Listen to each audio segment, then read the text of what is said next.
Why use that Covert camera case? I just use my iPhone 14 Pro that shoots in 4K during Covert.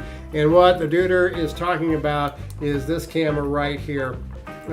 This is, and I have it right here, I'll show it to you. This is the LawMate PV-IP7W Covert camera. And it is a case for an iPhone 6 or 7. I have an iPhone 6 stuck in it right here. The camera is hidden right here.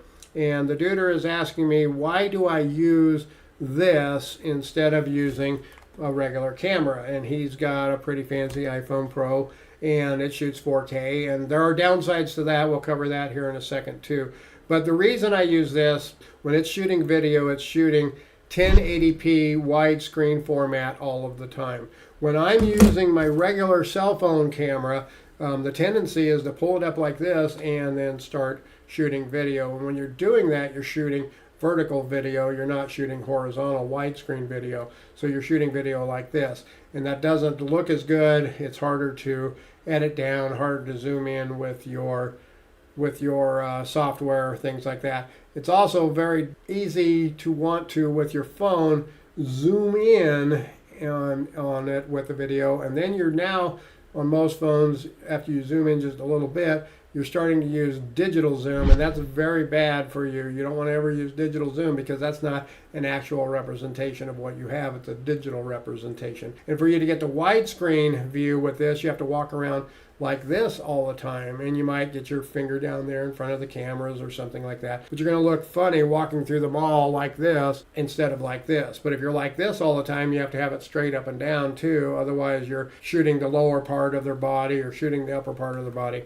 With this one, I can just turn it on and it starts recording, and I can just walk around. I can hold it down in my hand, basically, you know, if you think about it, down around my waist. Nobody's really going to think anything of it. I can turn the screen off on the phone, and then it's just a black screen. If the phone's on, it has the iPhone desktop right on there, so it just looks like a normal everyday phone. So that's one of the things. Another one of the advantages to this is it has motion detection. So if I go into a restaurant or if I go to a park or something like that, I can turn on the motion detection. I believe that's this button down here. But the biggest reason that I do this, that I use this instead of this, is if the other side questions the technology that I use, they may want to subpoena my phone. And if they subpoena my phone as evidence, now what's on my phone? What's on your phone? My phone, I have my email on there, text messages, I have contacts from all my clients, all kinds of stuff like that on my regular phone. I'm going to have to hand that over as a piece of evidence,